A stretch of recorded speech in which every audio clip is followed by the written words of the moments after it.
നമസ്കാരം. പകൽ വാർത്ത തുടങ്ങുന്നു. ആദ്യം പ്രധാന വാർത്തകൾ നോക്കാം. തിരുവനന്തപുരത്ത് മാലിന്യത്തോടിൽ കാണാതായ ശുചീകരണ തൊഴിലാളി ജോയിയുടെ മൃതദേഹം കിട്ടി. നേവിയും അഗ്നിശമന സേനയും തെരച്ചിൽ തുടരുന്നതിനിടെ മൃതദേഹം കണ്ടെത്തിയത് തുരങ്കത്തിൽ നിന്ന് 1 കിലോമീറ്റർ അകലെ. വെള്ളത്തിന്റെ മുകളിൽ ഇങ്ങനെ കിടക്കുകയാണ്. അങ്ങനെയാണ് നമ്മൾ ബോഡിയാണ് കമ്മന്ന നെല്ലിൽ കിടക്കുകയാണ്. നമ്മൾ ഉപ്പിളമട് പാലത്തിന്റെ ഏകദേശം 1 കിലോമീറ്റർ വരും. കാണാൻ പറ്റുന്ന രീതിയിൽ തന്നെ വെള്ളത്തിന്റെ മുകളിൽ കാണാൻ പറ്റുന്ന രീതിയിൽ തന്നെ കിടക്കും.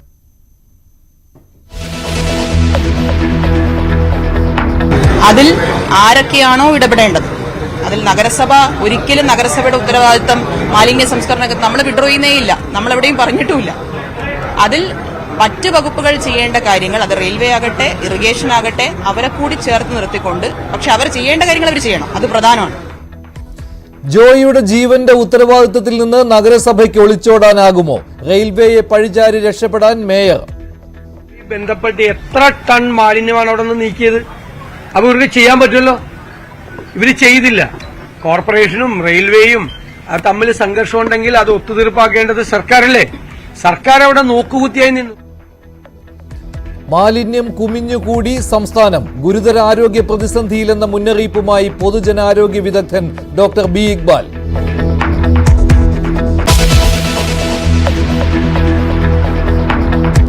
തിരുവനന്തപുരം മെഡിക്കൽ കോളേജിൽ OP ഡോക്ടറെ കാണാനെത്തിയ ആൾ ലിഫ്റ്റിൽ കുടുങ്ങിയത് 42 മണിക്കൂർ. ശനിയാഴ്ച ഉച്ചയ്ക്ക് കുടുങ്ങിയ രവീന്ദ്രനെ കണ്ടെത്തിയത് ഇന്ന് രാവിലെ ലിഫ്റ്റ് നന്നാക്കാനെത്തിയപ്പോൾ. മൊബൈൽ ഫോൺ ഇല്ലാത്തതിനാൽ വിളിച്ചറിയിക്കാനായില്ലെന്ന് രവീന്ദ്രൻ. അന്വേഷണത്തിന് ഉത്തരവിട്ട് ആരോഗ്യമന്ത്രി.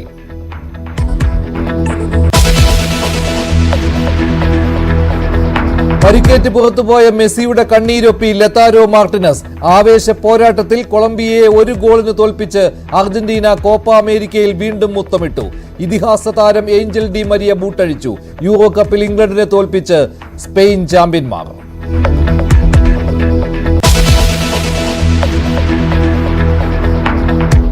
എറണാകുളം ചെങ്ങമനാട് 15കാരന്റെ ആത്മഹത്യക്ക് കാരണം ഓൺലൈൻ ഗെയിം എന്ന് പോലീസ്.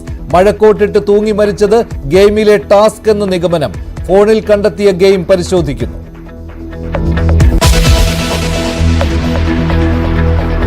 വടക്കൻ കേരളത്തിൽ കനത്ത മഴ. പയ്യന്നൂരിൽ വീട് തകർന്നു. കാസർഗോഡ് വിനോദസഞ്ചാര കേന്ദ്രങ്ങൾ അടച്ചു. Malappuram, Kannur, Kasaragod red alert.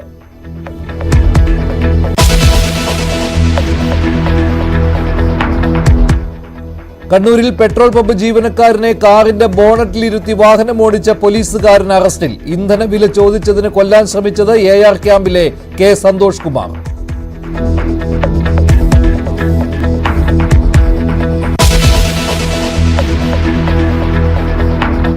കഴിഞ്ഞ 2 ദിവസത്തെ തെരച്ചിലിനും ഫലം കണ്ടെത്താൻ കഴിഞ്ഞില്ല. തിരുവനന്തപുരം ആമയിഴഞ്ചാൻ തോട്ടിൽ കാണാതായ ശുചീകരണ തൊഴിലാളിയുടെ മൃതദേഹം 3-ാം ദിവസം കണ്ടെത്തി. എവിടെയാണോ കാണാതായത് അവിടെ നിന്ന് ഏകദേശം 1.5 കിലോമീറ്റർ അകലെയാണ് മൃതദേഹം കണ്ടെത്തിയത്. മാലിന്യത്തിന് ഇടയിലാണ് ജോയിയുടെ മൃതദേഹം പൊങ്ങി വന്നത്. അപകടം നടന്ന സ്ഥലത്ത് നിന്ന് പല സ്ഥലങ്ങളിലും തിരച്ചിൽ നടത്തിയെങ്കിലും മൃതദേഹം കണ്ടെത്താൻ കഴിഞ്ഞിരുന്നില്ല. ഒടുവിൽ നാട്ടുകാരാണ് മൃതദേഹം കണ്ടെത്തിയത്.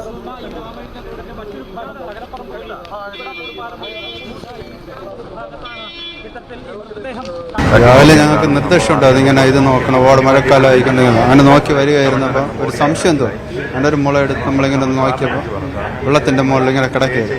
അങ്ങനെയാണ് നമ്മൾ ബോഡിയാണ് കമ്മന്ന നെല്ലിൽ കിടക്കുകയാണ്. നമ്മൾ ഉപ്പിളമട് പാലത്തിന്റെ ഏകദേശം 1 കിലോമീറ്റർ വരും. കാണാൻ പറ്റുന്ന രീതിയിൽ തന്നെ വെള്ളത്തിന്റെ മുകളിൽ കാണാൻ പറ്റുന്ന രീതിയിൽ തന്നെ കിടക്കും. എത്ര മണിക്കായിരുന്നു കണ്ടത്? നമ്മളൊരു 9 മണിയൊക്കെ ആവും. ഇന്നലെയൊക്കെ ആ സ്ഥലത്ത് പരിശോധന നടത്തിയാണ്. ആ വഴിയൊക്കെ ഇന്നലെ പോയിരുന്നു. ഇന്നലെ മെനയാന്നിട്ട് നമുക്ക് അവിടെ ആയിരുന്നു, തമ്പാനൂരായിരുന്നു. അങ്ങനെ ഇന്ന് രാവിലെ ജയിച്ചില്ല നിർദ്ദേശം നമ്മളിങ്ങനെ ഒരു സൈഡിൽ നിന്ന് നോക്കി വന്നു. പരസ്പരം പഴിചാരുകയാണ് ഇപ്പോഴും തിരുവനന്തപുരം കോർപ്പറേഷനും റെയിൽവേയും. പ്രതിപക്ഷം ഇക്കാര്യത്തിൽ ശക്തമായ പ്രതികരണമാണ് നടത്തിയത്. തിരുവനന്തപുരം കോർപ്പറേഷന്റെയും റെയിൽവേയുടെയും അതുപോലെ തന്നെ സംസ്ഥാന സർക്കാരിന്റെയും ഏകോപനമില്ലാത്തതിന് സംസ്ഥാന സർക്കാരിന്റെയും അനാസ്ഥയാണ് ഈ ദുരന്തത്തിന് പിന്നിലെന്നാണ് പ്രതിപക്ഷം ആരോപിക്കുന്നത്. കഴിഞ്ഞ 2 ദിവസം കൊണ്ട് ആമയിഴഞ്ചാൻ തോട്ടിൽ നിന്ന് ടൺ കണക്കിന് മാലിന്യമാണ് നീക്കിയത്. ഈ പ്രവർത്തനങ്ങൾ നേരത്തെ നടത്തിയിരുന്നുവെങ്കിൽ ഈ ജീവൻ നഷ്ടമാകുമായിരുന്നില്ല. മേയർ ഇപ്പോഴും പറയുന്നത് റെയിൽവേയുടെ അനാസ്ഥ ഇക്കാര്യത്തിൽ ഉണ്ട് എന്നാണ്. മേയർ ഇന്ന് നടത്തിയ പ്രതികരണത്തിലേക്ക്. നഗരസഭ എന്നുള്ള നിലയിൽ പറയേണ്ട കാര്യങ്ങൾ ഇന്ന് ഞാൻ മനസ്സിലാക്കുന്നത് ബഹുമാന്യനായ തദ്ദേശ സ്വയംഭരണ വകുപ്പ് മന്ത്രി അദ്ദേഹം തന്നെ ഇന്നലെ ചില കാര്യങ്ങൾ പറഞ്ഞു, ഇന്നും അദ്ദേഹം പറയും. നമുക്ക് ഒരു കാരണവശാലും മാറ്റി നിർത്താൻ പറ്റുന്ന ഒരു പ്രവണതയല്ല. ഇപ്പൊ നമ്മൾ 2 ദിവസങ്ങളായി നമ്മൾ പൂർണ്ണമായി അവിടെ ഉണ്ടല്ലോ. ആ പ്രവണതകളൊന്നും മാറ്റി നിർത്താൻ കഴിയാത്തതാണ്. അതിൽ ആരൊക്കെയാണോ ഇടപെടേണ്ടത്, അതിൽ നഗരസഭ ഒരിക്കലും നഗരസഭയുടെ ഉത്തരവാദിത്തം മാലിന്യ സംസ്കരണ നമ്മൾ വിഡ്രോയുന്നേയില്ല, നമ്മളെവിടെയും പറഞ്ഞിട്ടുമില്ല. അതിൽ മറ്റ് വകുപ്പുകൾ ചെയ്യേണ്ട കാര്യങ്ങൾ, അത് റെയിൽവേ ആകട്ടെ ഇറിഗേഷൻ ആകട്ടെ, അവരെ കൂടി ചേർത്ത് നിർത്തിക്കൊണ്ട്, പക്ഷെ അവർ ചെയ്യേണ്ട കാര്യങ്ങൾ അവർ ചെയ്യണം, അത് പ്രധാനമാണ്. അതിനാവശ്യമായ എല്ലാ സംവിധാനങ്ങളും നഗരസഭ ചെയ്യും. നഗരസഭയുടെ തുടർച്ചയായ ഇടപെടലിന്റെ അടിസ്ഥാനത്തിലാണ് ഇവരൊരു ടെൻഡർ കൊടുക്കാനെങ്കിലും തയ്യാറായത് എന്ന് നമുക്കിപ്പോൾ വ്യക്തമാണല്ലോ. അപ്പോൾ ആ കാര്യങ്ങളൊക്കെ നമുക്കിപ്പോൾ ഇതിന്റെ ഐഡന്റിഫിക്കേഷൻ നടക്കണം, മറ്റ് പ്രൊസീജിയേഴ്സ് ഉണ്ട്. സ്വാഭാവികമായിട്ടും അങ്ങനെ ഒരു കൺഫർമേഷൻ വന്നു കഴിഞ്ഞാൽ അദ്ദേഹത്തിന്റെ കുടുംബത്തോടൊപ്പം നിൽക്കണം, അങ്ങനെയുള്ള കുറച്ച് കാര്യങ്ങളുണ്ട്. നമുക്കറിയാം, നമ്മളെല്ലാവരുമുള്ള മാനസികാവസ്ഥ എന്ന് വെച്ചാൽ നമ്മൾ ഇത്രയും വൈകി പോലും നമുക്കൊരു ശുഭകരമായ വാർത്ത ഉണ്ടാവണമെന്ന് പ്രതീക്ഷിച്ചവരാണ് എല്ലാവരും. ഒരാൾ പോലും മറ്റൊരു രീതി ചിന്തിച്ചിട്ടുണ്ടാവില്ല. പൂർണ്ണമായി അവിടെ നിൽക്കുന്നവരാണ് അത് എല്ലാവരും. കളക്ടർ ഉൾപ്പെടെ അദ്ദേഹം ഇങ്ങോട്ട് എത്തിച്ചേരും, എല്ലാവരും അങ്ങനെ തന്നെയാണ്. അപ്പൊ ഇന്നലെ രാത്രി തന്നെ നമ്മൾ ആ തിരച്ചിലൊക്കെ തുടരുന്ന സമയത്ത് നമ്മുടെ പ്രതീക്ഷ അതാണ്. അപ്പോ നമുക്കൊരു ഇതിന്റെ മറ്റു കാര്യങ്ങൾ വന്നതിന് ശേഷം ഒരു കാരണവശാലും വിട്ടുവീഴ്ചയില്ലാത്ത ഇടപെടൽ അത് സർക്കാരിന്റെ ഭാഗത്തുനിന്നും നഗരസഭയുടെ ഭാഗത്തുനിന്നും ഉണ്ടാകും. ഇപ്പൊ ജോയിയുടെ തിരോധാനവുമായി ബന്ധപ്പെട്ട് എത്ര ടൺ മാലിന്യമാണ് അവിടെ നിന്ന് നീക്കിയത്? അപ്പൊ ഇവർക്ക് ചെയ്യാൻ പറ്റുമല്ലോ, ഇവര് ചെയ്തില്ല. കോർപ്പറേഷനും റെയിൽവേയും തമ്മിൽ സംഘർഷം ഉണ്ടെങ്കിൽ അത് ഒത്തുതീർപ്പാക്കേണ്ടത് സർക്കാരല്ലേ? സർക്കാർ അവിടെ നോക്കുകുത്തിയായി നിന്നു. സംസ്ഥാനത്തുടനീളം ഈ മാലിന്യ നീക്കം സ്തംഭിച്ചു. അതിന്റെ ഭാഗമായി വ്യാപകമായി പകർച്ചവ്യാധികൾ പടർന്നു പിടിക്കുകയാണ്. അവര് നമ്മൾ എന്തെങ്കിലും ചോദിച്ചു കഴിഞ്ഞാൽ അവരെ വ്യക്തിപരമായ ആരോപണം ഉന്നയിക്കുന്ന രീതിയിലാണ് മറുപടി പറയുന്നത്. നമ്മൾ അതല്ലല്ലോ പറയുന്നത്. നമ്മൾ ഏത് വ്യക്തിയാണ് ആ കസേരയിൽ ഇരിക്കുന്നതെന്ന് അല്ലല്ലോ വിഷയം. ഒരു പൊസിഷനിൽ നമുക്ക് അവരോടല്ലേ പറയാൻ പറ്റുള്ളൂ, നമുക്ക് ഗവൺമെന്റിനോടല്ലേ പറയാൻ പറ്റുള്ളൂ. അവര് പറയുന്നത് ഒരു കുഴപ്പമില്ല എന്നാണ് പറയുന്നത്. കേരളത്തിൽ ഒരു കുഴപ്പമില്ല എന്നാണ് നിയമസഭയിൽ പറഞ്ഞത്. നമ്മളെല്ലാം മോശമായിട്ട് ഗവൺമെന്റിനെ അപകീർത്തിപ്പെടുത്താൻ വേണ്ടി പറഞ്ഞ രീതിയിലാണ് മറുപടി പറഞ്ഞത്. യാഥാർത്ഥ്യം അതല്ലല്ലോ. ഞങ്ങൾ നന്നായി ഹോംവർക്ക് ചെയ്ത് പബ്ലിക് ഹെൽത്ത് എക്സ്പേർട്ടുകളുമായി വിശദമായ ചർച്ച നടത്തിയതിനു ശേഷമാണ് അത് കേരളത്തിന്റെ ഫോക്കസിൽ കൊണ്ടുവരാൻ ഉത്തരവാദിത്തത്തോടുകൂടി ഞങ്ങൾ ചെയ്ത്. അതിനോടുള്ള അവർ കൊടുത്ത മറുപടി നിങ്ങൾ ശ്രദ്ധിക്കും. ഇന്നിപ്പോ എന്താ ഈ സ്ഥിതി? ഈ 2 കാര്യങ്ങളും ഞങ്ങൾ ഗൌരവത്തോടുകൂടി പറഞ്ഞ കാര്യങ്ങളാണ്. നഗരത്തിന്റെ സൗന്ദര്യം നിലനിർത്താനായി, നഗരത്തിലെ ജനങ്ങൾ സുഖമായി ജീവിക്കുന്നു എന്ന് ഉറപ്പുവരുത്താനായി സ്വന്തം ജീവൻ ബലിയർപ്പിച്ചിട്ടുള്ള ഒരാളാണ് ശ്രീ ജോയിയെക്കുറിച്ച് പറയുമ്പോൾ എനിക്കതാണ് പറയാൻ സാധിക്കുന്നത്. കേരളത്തെ സംബന്ധിച്ചിടത്തോളം കേരളത്തിൽ ഇത്തരത്തിലുള്ള ഒരു സംഭവം ഒരുപക്ഷെ ആദ്യമായിട്ടായിരിക്കും.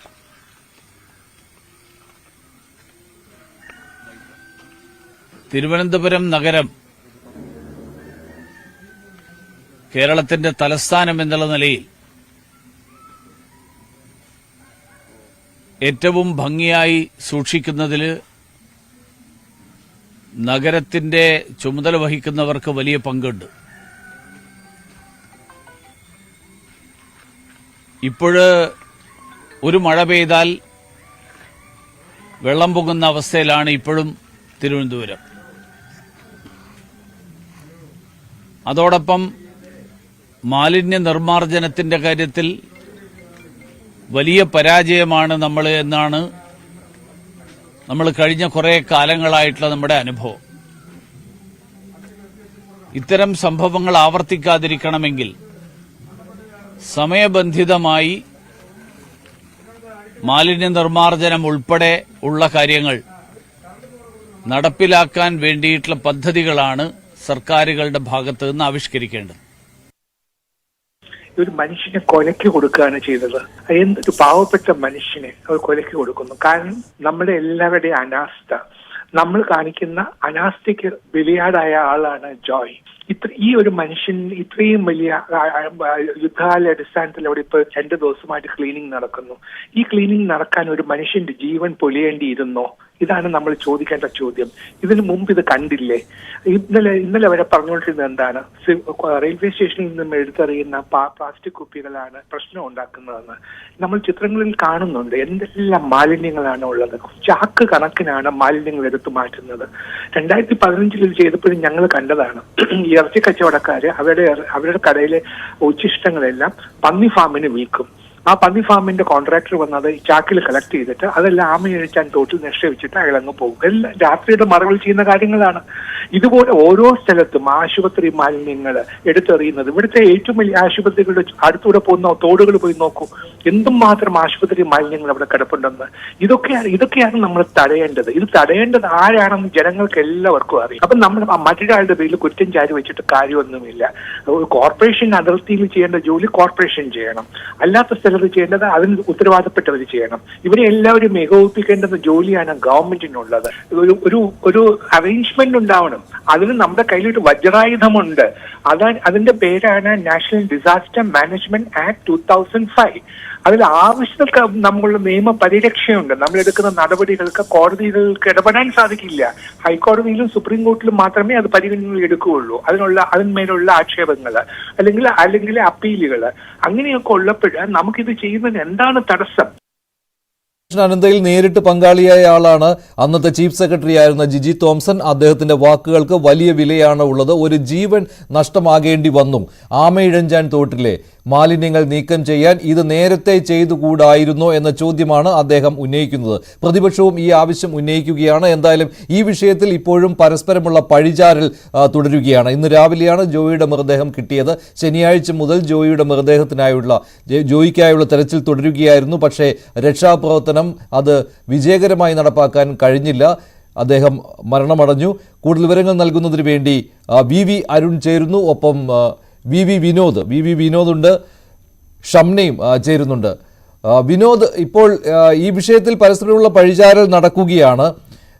റെയിൽവേയുടെ ഭാഗത്ത് വീണ്ടും എന്തെങ്കിലും ഒരു പ്രതികരണം വന്നിട്ടുണ്ടോ? മേയർ ഇന്ന് പറഞ്ഞു എല്ലാവരുടെയും ഉത്തരവാദിത്തമാണ്, മേയറും ഉത്തരവാദിത്തത്തിൽ നിന്ന് ഒഴിഞ്ഞു മാറുന്നില്ല, നഗരസഭ തങ്ങൾക്കും ഇതിൽ ഉത്തരവാദിത്തമുണ്ട്, അതിൽ നിന്ന് ഒഴിഞ്ഞു മാറുന്നില്ല എന്ന് പറഞ്ഞു. അത് പ്രധാനപ്പെട്ട കാര്യവുമാണ്. കാരണം നഗരസഭയ്ക്കാണ് പ്രാഥമികമായി ഇതിൻ്റെ ഉത്തരവാദിത്തം. പക്ഷേ റെയിൽവേക്ക് നേരെ ഒരു ചൂണ്ടുവിരൽ ഉയർത്തുന്നുണ്ടല്ലോ നഗരസഭ ഇപ്പോഴും. ഈ വിഷയം വലിയൊരു രാഷ്ട്രീയ വിഷയമായിട്ട് കൂടി ഇപ്പോൾ മാറുകയാണല്ലോ.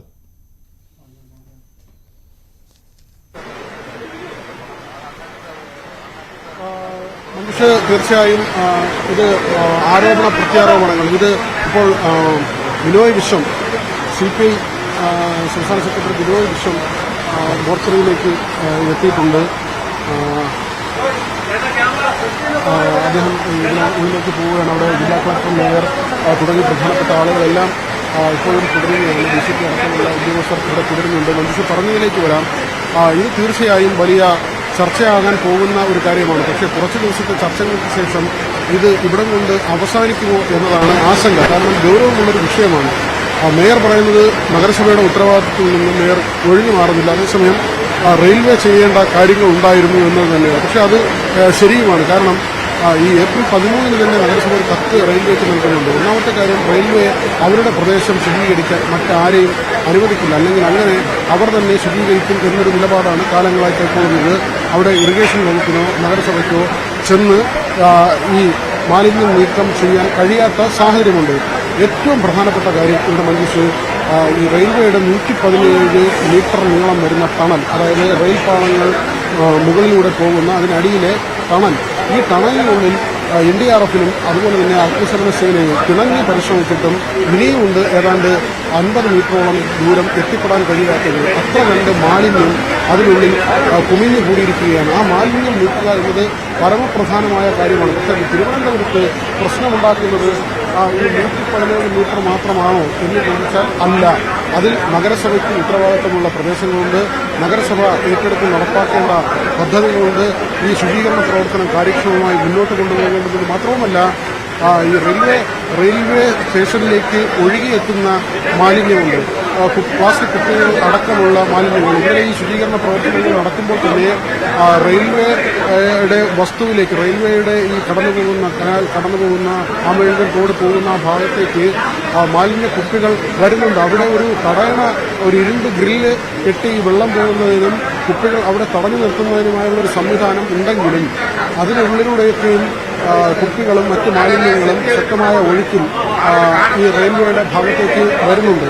അങ്ങനെ റെയിൽവേയുടെ മാത്രം അവശിഷ്ടമല്ല അവിടെ ഉള്ളത്. എന്നാൽ ഈ ട്രെയിനുകൾ വന്നു നിൽക്കുമ്പോൾ പ്രത്യേകിച്ച് മഴ സമയങ്ങളിൽ അവിടെ കൃത്യമായ ശുചീകരണ പ്രവർത്തനങ്ങളൊന്നും നടക്കുന്നില്ല. അതുകൊണ്ട് തന്നെ അവിടെ വരുന്ന മാലിന്യങ്ങൾ ഈ വെള്ളത്തിലൂടെ ഒഴുകിപ്പോകുന്ന അല്ലെങ്കിൽ അവിടെ അടിഞ്ഞു കൂടുന്ന സാഹചര്യമുണ്ട്. ഇതെല്ലാം റെയിൽവേയുടെ ഉത്തരവാദിത്തമാണ്. മേയർ ചോദിക്കുന്ന വിനോദിലേക്ക് വരാം. അതിനുമ്പ് അരുൺ ഈ ആമേഴഞ്ചൻ തോടിന്റെ സമീപം തന്നെ ഇപ്പോൾ നിൽക്കുന്നുണ്ട്. അരുൺ, ഇതിപ്പോൾ ജോയിക്കായിട്ട് തെരച്ചിൽ കഴിഞ്ഞ 2 ദിവസവും നടത്തിയ സ്ഥലത്തല്ല ഇപ്പോൾ അദ്ദേഹത്തിന്റെ മൃതദേഹം കണ്ടെത്തിയിട്ടുള്ളത്. മറ്റു ഭാഗങ്ങളിലും നോക്കി വരണം, തോടുകളിൽ നോക്കണമെന്ന് നഗരസഭയിലെ ജീവനക്കാർക്ക് നിർദ്ദേശം നൽകിയിരുന്നു. അവരങ്ങനെ തോടിന്റെ വശത്തുകൂടി വന്നപ്പോഴാണ് മൃതദേഹം ശ്രദ്ധയിൽപ്പെട്ടത്. ഇതിപ്പോൾ റെയിൽവേയുടെ ആ ഭാഗവും കഴിഞ്ഞ് അതിനും അപ്പുറത്തേക്ക് ആമേഴഞ്ചൻ തോടിന്റെ കനാലിലേക്ക് മൃതദേഹം ഒഴുകിപ്പോവുകയായിരുന്നുവല്ലോ. ഈ രക്ഷാപ്രവർത്തനത്തിന്റെ ഭാഗമായിട്ട് വെള്ളം ശക്തമായി പമ്പ് ചെയ്തപ്പോൾ ഈ മൃതദേഹം ആ തുരങ്കവും കടന്ന് അപ്പുറത്തേക്ക് പോയി, അങ്ങനെയാണോ ഇപ്പോൾ അനുമാനിക്കുന്നത്? ഈ പ്രദേശത്ത് ഈ മൃതദേഹം കണ്ടെടുത്ത ഭാഗത്തും ഈ കനാലിന്റെ വശത്ത് മുഴുവനും മാലിന്യങ്ങളായിരുന്നുവല്ലോ.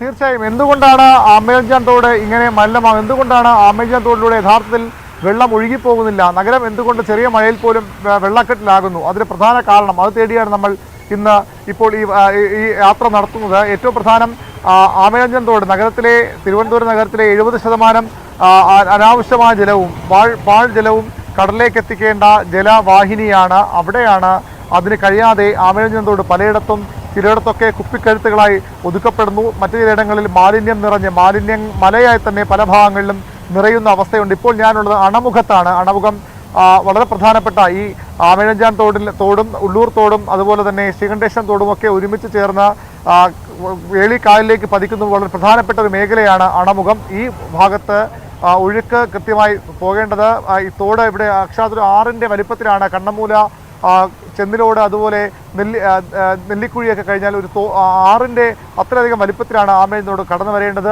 പലയിടത്തും അങ്ങനെയാണ്, എന്നാൽ ചില സ്ഥലങ്ങളിൽ അങ്ങനെയല്ല. അതൊരു പ്രധാനപ്പെട്ട മേഖലയാണ് ഈ അണമുഖം. ഈ അണമുഖം പാലത്തിലാണ് ഞാനുള്ളത്. ഇവിടെ നമുക്ക് കാണാം വലിയ ബഹുനില മന്ദിരങ്ങളും അതുപോലെ തന്നെ ഫ്ളാറ്റുകളും ഒക്കെ കെട്ടിപ്പൊക്കിയിരിക്കുന്നു.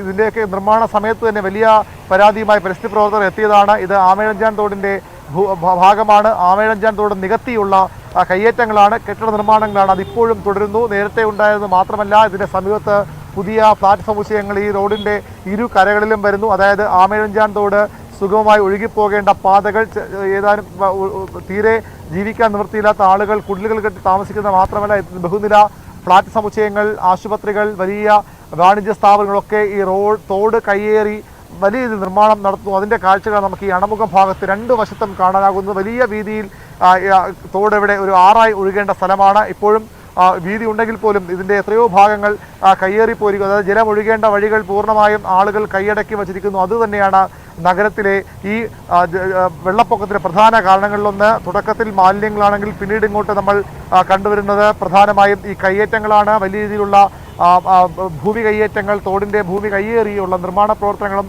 ഇതിൻ്റെ ഒഴുക്ക് തടസ്സപ്പെടുത്തുന്നു. നമുക്കറിയാം നഗരത്തിലെ ജലം 70% ഇതിലൂടെ കടലിലേക്ക് പതിക്കണമെന്നാണ് വയ്പ്. അതുണ്ടാകാത്തതാണ് നഗരത്തിലെ ഈ വെള്ളപ്പൊക്കത്തിന് പ്രധാന കാരണങ്ങളിലൊന്ന്. ഒബ്സർവേറ്ററി ഹില്ലിൽ നിന്ന് ആരംഭിച്ച് അവിടുന്ന് ഒഴുകിക്കളയുന്ന വെള്ളം പിന്നീട് ഊറ്റുകുഴിയിൽ നിന്നും ഊറ്റുകുഴിയിൽ നിന്നും ഒഴുക്കിക്കളയുന്ന വെള്ളം ബേക്കർ ജംഗ്ഷൻ റിസർവ് ബാങ്കിന് സമീപമെത്തി. അവിടെ നിന്നാണ് പിന്നീട് തമ്പാനൂർ വഴിയും തകരപ്പറമ്പ് വഴിയും മഞ്ചൂരും പാറ്റൂരും കണ്ണമൂലയും പിന്നിട്ട് ഈ ആക്കുളം ഭാഗത്തേക്ക് പോകേണ്ടത്. ആ ഭാഗങ്ങളിലാണ് ഇത്തരത്തിലുള്ള വലിയ മാലിന്യ നിക്ഷേപവും കയ്യേറ്റങ്ങളും ആമയിഴഞ്ചാൻ തോടിൻ്റെ ഗതിയെ നിയന്ത്രിക്കുന്നത്, ആമയിഴഞ്ചാൻ തോടിൻ്റെ സഞ്ചാരത്തെ തടസ്സപ്പെടുത്തുന്നത്. അതുകൊണ്ടുകൂടിയാണ് നഗരം ചെറിയ മഴയിൽ പോലും വലിയ വെള്ളക്കെട്ടുണ്ടാകുന്നത്. അതുകൊണ്ടാണ് ഈ ജോയിയെ പോലുള്ള മനുഷ്യജീവനുകൾ ഈ മാലിന്യം നീക്കാൻ, ഈ മാലിന്യം അത്യന്തം മാലിന്യം നിറഞ്ഞ ഈ വെള്ളത്തിലിറങ്ങി ജീവൻ വെടിയേണ്ട അവസ്ഥ വരുന്നത്. ജോയിയെ രക്ഷിക്കാൻ വേണ്ടി ആളുകൾക്ക്, ഫയർഫോഴ്സ് ഉദ്യോഗസ്ഥർക്ക്, നേവി ഉദ്യോഗസ്ഥർക്കുമൊക്കെ മനുഷ്യൻ തൊടാൻ പോലും അറപ്പ് തോന്നുന്ന, മനുഷ്യനെ കാല് വയ്ക്കാൻ പോലും തോന്നാത്ത അത്രയും മാലിന്യം കലർന്ന മോശമായ ആ വെള്ളത്തിൽ മണിക്കൂറുകൾ ഒരു ജീവൻ രക്ഷിക്കാൻ വേണ്ടി ശ്രമം നടത്തേണ്ടത് ഒടുവിൽ നിരാശരായി മടങ്ങേണ്ടി വരുന്നത്. തലസ്ഥാനവാസികൾ നഗരത്തെ മലിനമാക്കുന്നു. തലസ്ഥാനവാസികൾ ഈ ജലവാഹിനിയെ അത്യന്തം മലിനമാക്കുന്നു. അവരുടെ മാലിന്യ നിക്ഷേപത്തിനുള്ള സ്ഥലമായി ഇതിനെ കാണുന്നു. അധികാരികൾ അത് കണ്ണടയ്ക്കുന്നു. അതിനുമപ്പുറത്തേക്ക് സാധാരണക്കാർ ഒന്നോ രണ്ടോ സെന്റ് കയ്യേറും. എന്നാൽ വൻകിടക്കാർ ഏക്കർ കണക്കിന് തോടിൻ്റെ ഭൂമി കയ്യേറി വൻകിട നിർമ്മാണങ്ങൾ നടത്തി. അങ്ങനെയും ഇതിലൂടെയുള്ള ജലത്തിന്റെ ഒഴുക്ക് തടസ്സപ്പെടുന്നു. അതും നഗരത്തിനെ വെള്ളപ്പൊക്കത്തിൽ കൊണ്ടുപോകാനുള്ള പ്രധാന കാരണങ്ങളിലൊന്നാണ്. അരുൺ നേരത്തെ തന്നെ ഈ ആമയിഴഞ്ചാൻ തോടിന് അവിടുത്തെ ഈ മാലിന്യ പ്രശ്നം ചൂണ്ടിക്കാണിച്ച് പല റിപ്പോർട്ടുകളും ചെയ്തിട്ടുള്ള ആളാണ്. അവിടെയൊക്കെ ഈ ആശുപത്രികളിൽ നിന്നുള്ള ബെഡുകൾ പോലും അവിടെ എടുത്തിട്ടേക്കുന്ന ദൃശ്യങ്ങൾ അരുണിന്റെ ആ റിപ്പോർട്ടിൽ ഉണ്ടായിരുന്നു. ഇന്ന് പലരും അക്കാര്യം എടുത്തു പറയുകയും ചെയ്തിരുന്നു. ഇങ്ങനെയുള്ള ദൃശ്യങ്ങൾ പലതവണ കണ്ടതാണ്, എന്നിട്ടും ആരും കണ്ണു തുറന്നില്ല എന്ന്. കോടികൾ മുടക്കിയതാണല്ലോ ഈ നഗരസഭയുടെ പല പദ്ധതികളും ഈ ആമയിഴഞ്ചാൻ തോട് വൃത്തിയാക്കുന്നതിൽ. അത് ഓരോ മഴക്കാല പൂർവ്വ ശുചീകരണ പ്രവർത്തനങ്ങളും ഉണ്ടായിരുന്നു. ഇത്തവണ അത് വേണ്ടത്ര നടന്നിട്ടില്ല എന്ന കാര്യം വ്യക്തമാക്കുന്നതല്ലേ ഈ കഴിഞ്ഞ 2 ദിവസങ്ങളിലായി ആ തോട്ടിൽ നിന്ന് വാരിയ മാലിന്യങ്ങൾ നോക്കുമ്പോൾ കാണാനാവുക. അതുമാത്രമല്ല, ഈ റെയിൽവേയുടെ ഈ 120 മീറ്റർ പ്രദേശമാണ് ഇതിനെല്ലാം കാരണം എന്ന് പറഞ്ഞുകൊണ്ട് ഇപ്പോൾ കൈ കഴുകുന്ന ഒരു മേയറെയാണോ കാണുന്നത്? കഴിഞ്ഞ ദിവസങ്ങളിൽ അങ്ങനെയായിരുന്നു. ഇന്ന് പക്ഷേ അവരൊരു ഉത്തരവാദിത്തത്തിൽ നിന്ന് ഒളിച്ചോടുന്നില്ല എന്ന് പറയുന്നുണ്ടെങ്കിലും എങ്ങോട്ടാണ് ഈ ആരോപണം വരുന്നത് എന്ന് വ്യക്തമാണല്ലോ. ആ റെയിൽവേയുടെ 120 മീറ്റർ സ്ഥലം, അവിടുത്തെ മാലിന്യം വാരാത്തതാണ് ഈ പ്രശ്നങ്ങൾക്ക് കാരണമെന്ന് കോർപ്പറേഷൻ പറയുന്ന ഒരു അവസ്ഥയുണ്ടല്ലോ ഇപ്പോൾ. അത് പക്ഷേ പൂർണ്ണമായിട്ടും അംഗീകരിക്കാൻ പറ്റാത്തതാണല്ലോ. ബാക്കി പ്രദേശങ്ങൾ മുഴുവൻ കോർപ്പറേഷൻ്റേതാണല്ലോ. തീർച്ചയായും ഒരിക്കലും അത്തരമൊരു പഴിചാരലിലൂടെ രക്ഷപ്പെടാൻ കഴിയുന്നതല്ല നഗരസഭയ്ക്ക് ഈ പ്രശ്നത്തിൽ നിന്ന്. കാരണം വളരെ പ്രധാനപ്പെട്ട ഒരു മേഖല തന്നെയാണ് റെയിൽവേയുടെ ഈ ജോയി അപകടത്തിൽപ്പെട്ട ഭാഗം വളരെ പ്രധാനപ്പെട്ട തന്നെയാണ്. അവിടെ മാലിന്യങ്ങൾ വിനോദ് റിപ്പോർട്ട് ചെയ്തപോലെ ഒരു മല പോലെ അല്ലെങ്കിൽ ഒരു വലിയ പാറക്കല്ലുകൾ പോലെ അവിടെ മാലിന്യങ്ങൾ അടിഞ്ഞുകൂടി കിടക്കുന്ന വസ്തുതയാണ്. അത് നീക്കം ചെയ്യേണ്ട പ്രാഥമിക ഉത്തരവാദിത്വം റെയിൽവേക്ക് കൂടി ഉള്ളതുമാണ്. പക്ഷേ അതിനും അപ്പുറത്തേക്ക് അവിടെ നിന്ന് ഒഴുകി വരുന്ന മാലിന്യങ്ങൾ അതിനുശേഷം തകരപ്പറമ്പിൽ നമ്മൾ കണ്ടതാണ്. ജോയിയുടെ മൃതദേഹം ഒഴുകി അതിനപ്പുറത്തേക്ക് പോകാത്തത് ഏതാണ്ട് 1 കിലോമീറ്റർ ചുറ്റുള്ള വരും തകരപ്പറമ്പ് വരെ. അതിനപ്പുറത്തേക്ക് പോകാത്തതിന് കാരണം അവിടെ കുമിഞ്ഞു കൂടിക്കിടക്കുന്ന മാലിന്യങ്ങൾ തന്നെയാണ്. ഒരുപക്ഷെ വിശ്വസിക്കാൻ കഴിയില്ല അതൊരു ജലാശയമാണെന്ന്. അത്രയും ഭാഗം ഏതാണ്ട് ഒരു 50-60 മീറ്ററെങ്കിലും അതൊരു ജലാശയമെന്ന് വിശ്വസിക്കാൻ കഴിയാത്ത തരത്തിലാണ് അവിടെ മാലിന്യങ്ങൾ അടിഞ്ഞുകൂടി കിടക്കുന്നത്. വലിയ ചാക്കുകളിൽ പ്ലാസ്റ്റിക് ക്യാരി ബാഗുകളിലൊക്കെ മാലിന്യങ്ങൾ നിറച്ച് അവിടുത്തെ വ്യാപാര സ്ഥാപനങ്ങൾ, അവിടെ അതുവഴി കടന്നു പോകുന്ന ആളുകളൊക്കെ നിക്ഷേപിക്കുന്നതാണ്. വീട്ടുകാരുടെയൊക്കെ അവസ്ഥ, ചുറ്റും താമസക്കാരുടെ സ്ഥലം, നമ്മുടെ ആളുകൾ സംസാരിക്കുകയും ചെയ്തു. അവിടെ അങ്ങനെ ഒഴുകി വരുന്നതിന് കാരണക്കാർ ആരാണ്? റെയിൽവേയുടെ ഭാഗം സ്വാഭാവികമായും അവർ വൃത്തിയാക്കണം, അല്ലെങ്കിൽ വൃത്തിയാക്കി നഗരസഭ അവരെ കൊണ്ട് ചെയ്യിപ്പിക്കണം. അവിടെ അവർക്ക് പഴിചാരാൻ. അപ്പുറത്തേക്ക് ഈ ആമയിഴഞ്ചാൻ തോട് പൂർണ്ണമായും മലിനമായി പോകുന്നതിൽ കോർപ്പറേഷൻ്റെ പങ്ക് ചെറുതല്ല. അത് തടയാൻ കൃത്യസമയങ്ങൾ തടയണം. നേരത്തെയൊക്കെ നെറ്റ് കെട്ടി മാലിന്യം വലിച്ചെറിയാതിരിക്കാനുള്ള ശ്രമങ്ങൾ നടത്തിയിരുന്നു. അതിപ്പോൾ തകരപ്പുറം ഭാഗത്ത് അടക്കമില്ല. അതിനുമപ്പുറം മഞ്ജുഷ ഒരു തലസ്ഥാനത്ത് ജീവിക്കുന്ന ആളെന്ന രീതിയിൽ കൂടി ഞാൻ പറയുന്നു, ഈ തലസ്ഥാന നഗരം ഈ ഗതിയിലാകാൻ കാരണം തലസ്ഥാനവാസികളുടെ വലിയ പങ്കുണ്ട്. നഗരസഭയ്ക്കും റെയിൽവേക്കും സർക്കാരിനുമൊക്കെ ഉള്ള പങ്കിനൊപ്പം തന്നെ, അല്ലെങ്കിൽ ഒരു പങ്ക് അതിന് മുകളിൽ ഈ തലസ്ഥാനവാസികൾക്ക് അതിന് പങ്കുണ്ട്. ഇവിടെ കച്ചവടം ചെയ്ത് ലക്ഷങ്ങൾ ലാഭമുണ്ടാക്കുന്ന, ഇവിടെ നിന്ന് ജീവിത വഴികൾ കണ്ടെത്തിയ വ്യാപാരികൾക്ക് പങ്കുണ്ട്. അവരുടെ എല്ലാ മാലിന്യങ്ങളും നിക്ഷേപിക്കാനുള്ള കേന്ദ്രമാക്കി ഈ ആമയിഴഞ്ചാൻ തോടിനെ മാറ്റിയതിൽ അവർ വലിയ കുറ്റക്കാരാണ്. നഗരസഭ ഇതിൽ 1-ാം പ്രതിയാണെങ്കിൽ, റെയിൽവേ ഇതിലെ കൂട്ടുപ്രതിയാണെങ്കിൽ, അതിനുമൊക്കെ അപ്പുറത്തേക്ക് പ്രധാന പ്രതി നമുക്ക് പറയേണ്ടത് ഈ തലസ്ഥാന വാസികളെ തന്നെയാണ്. അത്രയധികം മലിനമാക്കുന്നു ഈ ജലാശയത്തെ, അല്ലെങ്കിൽ വെള്ളം ഒഴുകിപ്പോകേണ്ട തലസ്ഥാനത്ത് വെള്ളപ്പൊക്കം ഉണ്ടാകാതെ തലസ്ഥാനത്ത് ജനജീവിതം സാധാരണ രീതിയിൽ പോകാൻ വേണ്ടി കൂടി നിർമ്മിച്ച പണ്ടങ്ങോ നിർമ്മിച്ച അല്ലെങ്കിൽ സ്വാഭാവികമായി രൂപപ്പെട്ട ജലാശയങ്ങളുണ്ട്. അതിനെയൊക്കെ ഇത്തരത്തിൽ മലിനമാക്കുന്നതിൽ, അതിനെയൊക്കെ ഈ വേസ്റ്റ് ഡംപിംഗ് യാർഡുകളാക്കി മാറ്റുന്നതിൽ ഒരുപക്ഷെ വിളപ്പിൽശാലയൊക്കെ ഉള്ള സമയത്ത് നമ്മൾ കണ്ടിരുന്ന ദൃശ്യങ്ങളാണ് പലപ്പോഴും ഈ ആമേഴഞ്ചാന്തോടിൻ്റെ പല ഭാഗങ്ങളിലും നമുക്ക് കാണാനാകുന്നത്. മഞ്ജുഷ് നേരത്തെ സൂചിപ്പിച്ച പോലെ ഒരു വീട്ടിലെ എല്ലാ സാധനങ്ങളും കേടാകുമ്പോൾ അത് ഫ്രിഡ്ജാകട്ടെ, വാഷിംഗ് മെഷീനാകട്ടെ, കട്ടിലുകളും മെത്തകളുമാകട്ടെ, അല്ലെങ്കിൽ ഗൃഹോപകരണം, മറ്റ് അടുക്കളയിൽ ഉപയോഗിക്കുന്ന ഉപകരണങ്ങളാകട്ടെ, എന്തും കൊണ്ട് കളയാനുള്ള ഒരു സ്ഥലമായി തലസ്ഥാനവാസികളിൽ വലിയൊരു വിഭാഗം ഈ ആമയിഴഞ്ചാൻ തോടിനെ കാണുന്നു. വ്യാപാരികൾ അവരുടെ കടകളിൽ വരുന്ന അവശിഷ്ടങ്ങൾ മുഴുവൻ, അത് ഹോട്ടലുകളിൽ ആഹാര സാധനങ്ങളുടെ അവശിഷ്ടങ്ങൾ, ഇറച്ചി മാലിന്യങ്ങൾ, മറ്റു അവിടെ വരുന്ന എല്ലാ അവശിഷ്ടങ്ങളും നിക്ഷേപിക്കാനുള്ള ഇടമാണ്. വളരെ എളുപ്പമാണ്. പ്രത്യേകിച്ചും പലയിടങ്ങളിലും ഇപ്പോൾ ഈ നെറ്റൊന്നും അടിച്ച് ഇത് തടയുന്നില്ല. അതുകൊണ്ട് തന്നെ രാത്രി ഓട്ടോറിക്ഷകളിലും അതുപോലെ തന്നെ മിനി ലോറികളിലുമൊക്കെ മാലിന്യങ്ങൾ കൊണ്ട് ഡംപ് ചെയ്തു പോകുന്ന ആളുകളെ നമ്മൾ പലപ്പോഴും ദൃശ്യങ്ങളിൽ കണ്ടിട്ടുള്ളതാണ്. അതുപോലെ തന്നെ ടൺ കണക്കിന് പഴവർഗ്ഗങ്ങൾ, ഓറഞ്ചും ഒക്കെ കൊണ്ട് ഈ തകരപ്പറമ്പിൽ തന്നെ നിക്ഷേപിച്ചു പോയ സംഭവങ്ങൾ അടുത്തിടെ നമ്മൾ കണ്ടതാണ്. അത്തരത്തിൽ എന്തും നിക്ഷേപിക്കാം, എന്ത് മാലിന്യവും പെട്ടെന്ന് കൊണ്ട് കളയാവുന്ന ഒരിടമാക്കി ഈ തലസ്ഥാനത്തെ ജനങ്ങൾ ഇതിനെ ഉപയോഗിക്കുന്നു. അതേസമയം കൃത്യമായി അത് തടയാൻ, നിയമപരമായി തടയാൻ നടപടി, ശിക്ഷ വാങ്ങിക്കൊടുക്കാൻ നഗരസഭയും പോലീസും മറ്റ് ഏജൻസികളും തയ്യാറാകുന്നില്ല. വരുന്ന മാലിന്യങ്ങൾ നീക്കം ചെയ്യാൻ എന്തായാലും ഈ കഴിഞ്ഞ 2 ദിവസം കണ്ടത് എത്രത്തോളം മാലിന്യം ആമയിഴഞ്ചാൻ തോട്ടിലുണ്ട് ആ ദൃശ്യങ്ങൾ കഴിഞ്ഞ 2 ദിവസമായി കണ്ടുകൊണ്ടിരിക്കുകയായിരുന്നു. അത് അവിടെ രക്ഷാപ്രവർത്തനം നടത്തിക്കൊണ്ടിരുന്ന സ്കൂബ ഡൈവേഴ്സും അതുപോലെ തന്നെ നേവിയുടെ ടീമും ഒക്കെ വാരിയെടുത്തത് ടൺ കണക്കിന് മാലിന്യങ്ങളാണ്. ഇനിയും കുമിഞ്ഞുകൂടിയിരിക്കുന്ന മാലിന്യങ്ങൾ ധാരാളമായിട്ട് ആമയിഴഞ്ചാൻ തോട്ടിലുണ്ട്. അത് നഗരസഭയുടെ പ്രദേശത്തുമുണ്ട്. റെയിൽവേയുടെ 120 മീറ്റർ ആ ഭാഗത്തും മാലിന്യങ്ങൾ അടിഞ്ഞുകൂടി ഇരിക്കുകയാണ്. ഇവിടെയും കടന്നാണ് ജോയിയുടെ മൃതദേഹം കണ്ടെത്തുവാൻ കഴിഞ്ഞത് ഇന്ന് രാവിലെ. ഇതിനും അപ്പുറത്ത് റെയിൽവേ ട്രാക്കിനും അപ്പുറത്തുള്ള പ്രദേശത്ത് ആമയിഴഞ്ചാൻ തോടിൻ്റെ കരയിലാണ്. ഇതൊക്കെ ആ ഭാഗത്തു നിന്നുള്ള ദൃശ്യങ്ങളാണ്. ഇന്ന് രാവിലെ മൃതദേഹം കണ്ടെടുക്കുമ്പോൾ അതിന് തൊട്ടടുത്ത് ഈ ദൃശ്യങ്ങളാണ് കാണാൻ കഴിഞ്ഞത്. സ്വാഭാവികമായിട്ടുള്ള ഒഴുക്ക് തടസ്സപ്പെട്ടിരിക്കുന്ന പ്രദേശമാണ് ഇവിടെയും. റെയിൽവേ ട്രാക്കിനും അപ്പുറത്താണ് ഈ പ്രദേശം ഉള്ളത്. അവിടെ വശങ്ങളിലൊക്കെ ധാരാളം കടകളുണ്ട്, ജനങ്ങൾ താമസിക്കുന്ന പ്രദേശങ്ങൾ കൂടിയാണ്. ഇതാണ് ആമയിഴഞ്ചാൻ തോടിൻ്റെ ഇപ്പോഴത്തെ ദൃശ്യം. നഗരത്തിലെ ഒരു മാലിന്യം വാഹിനി എന്ന് പറയുന്ന രീതിയിലേക്കാണ് കാര്യങ്ങൾ. ഇതെവിടെ ക്ലീൻ ചെയ്തു, എവിടെ വൃത്തിയാക്കി നഗരസഭ എന്ന ചോദ്യം ഉയരുമ്പോൾ പരസ്പരമുള്ള പഴിചാരൽ തന്നെയാണ്. ഇപ്പോഴും ഒരാഴ്ച മുമ്പാണ് ഇതേ വിഷയം നിയമസഭയിൽ പ്രതിപക്ഷം ഉന്നയിച്ചത്. പക്ഷേ അത് തെരഞ്ഞെടുപ്പ് പെരുമാറ്റച്ചട്ടം നിലനിന്നതിനാൽ ചില താമസങ്ങൾ ഉണ്ടായി എന്ന് പറഞ്ഞ് കൈ കഴുകുകയായിരുന്നു സർക്കാർ. പക്ഷേ ഇപ്പോൾ ഒരു ജീവൻ തന്നെ വിലയായി നൽകേണ്ടി വന്നു എന്നതാണ് യാഥാർത്ഥ്യം. ശുചീകരണ തൊഴിലാളിയായ ജോയിയുടെ മരണം മനഃപൂർവ്വമായ നരഹത്യയാണെന്ന് BJP സംസ്ഥാന അധ്യക്ഷൻ കെ സുരേന്ദ്രൻ. മേയർക്കെതിരെ നരഹത്യയ്ക്ക് കേസെടുക്കണം, റെയിൽവേയുടെ തലയിൽ കെട്ടിവെച്ച് ഉത്തരവാദിത്വത്തിൽ നിന്ന് ഒളിച്ചോടുകയാണെന്നും കെ സുരേന്ദ്രൻ പറഞ്ഞു. ഇന്നലെ മുതൽ മിനിഞ്ഞാന്ന് മുതൽ നാം കേട്ടുകൊണ്ടിരിക്കുന്ന ഒരു വാദം, ഇത് റെയിൽവേയുടെ സ്ഥലത്താണ്, റെയിൽവേ ആണ് ഇതിനെല്ലാം ചെയ്യേണ്ടിയിരുന്നത്, നഗരസഭയ്ക്ക് ഇതിനൊരു ഉത്തരവാദിത്വമില്ല എന്നാണ്. ഇത് മനഃപൂർവമായ നരഹത്യ തന്നെയാണ്. മേയർ ഉൾപ്പെടെയുള്ള ആളുകളുടെ പേരിൽ കേസെടുത്ത്, മനഃപൂർവമായ നരഹത്യക്ക് കേസെടുത്ത് നിയമ നടപടികൾ സ്വീകരിക്കുകയാണ് വേണ്ടത്. ഗുരുതരമായ കൃത്യവിലോപം നടന്നിരിക്കുന്നു. സ്വന്തം ഉത്തരവാദിത്തം മറച്ചുവെച്ച് മറ്റുള്ളവരുടെ തലയിൽ കെട്ടിവെക്കാനാണ് സർക്കാർ ശ്രമിച്ചത്. നഗരസഭയുടെ ഭരണസമിതി ശ്രമിച്ചത്.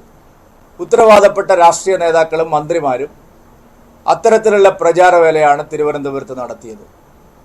തിരച്ചിലിനിടയിൽ ഇത്തരത്തിലുള്ള രാഷ്ട്രീയ പ്രചരണങ്ങൾ നടത്തരുത് എന്നുള്ളത് കൊണ്ടാണ് ഇന്നലെ ഈ കാര്യം സൂചിപ്പിക്കാതിരുന്നത്. നെയ്യാറ്റിൻകരയ്ക്ക് സമീപമുള്ള മാരായമുട്ടം എന്ന സ്ഥലത്താണ് ജോയിയുടെ വീട്. അവിടെ ജോയിക്ക് അമ്മ മാത്രമാണ് ഉള്ളത്. തിരിച്ചു വരും എന്ന പ്രതീക്ഷയായിരുന്നു അമ്മയ്ക്കുള്ളത്. പക്ഷേ ഇന്ന് രാവിലെ മൃതദേഹം കണ്ടെടുത്തതോടുകൂടി അവർ പൊട്ടിക്കരയുകയായിരുന്നു. ജനപ്രതിനിധികൾ അങ്ങോട്ട് എത്തുന്നുണ്ട്, മേയറും സ്ഥലത്ത് എത്തിയിരുന്നു. പ്രതികരണങ്ങളിലേക്ക്.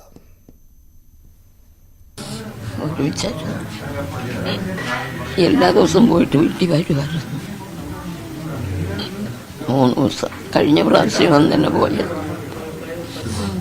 എല്ലാ ദിവസവും പോയിട്ട് വരും. അമ്മ മാത്രമേ ഉള്ളൂ വീട്ടിൽ. അതുകൊണ്ട് അമ്മ ഒറ്റയ്ക്കായതുകൊണ്ട് എല്ലാ ദിവസവും വരുമായിരുന്നു വീട്ടിൽ.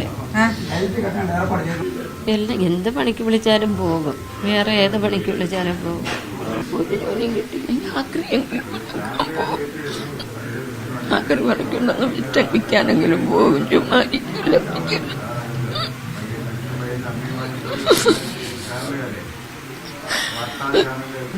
രാവിലെ 6 മണി കഴിഞ്ഞപ്പോഴും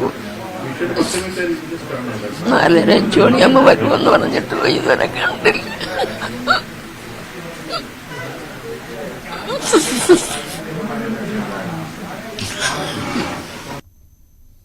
നാരായണമുട്ടത്ത് തുടർച്ചയായി ഇത് 2ാമത്തെ അമ്മയാണ് അനാഥമാകുന്നത്.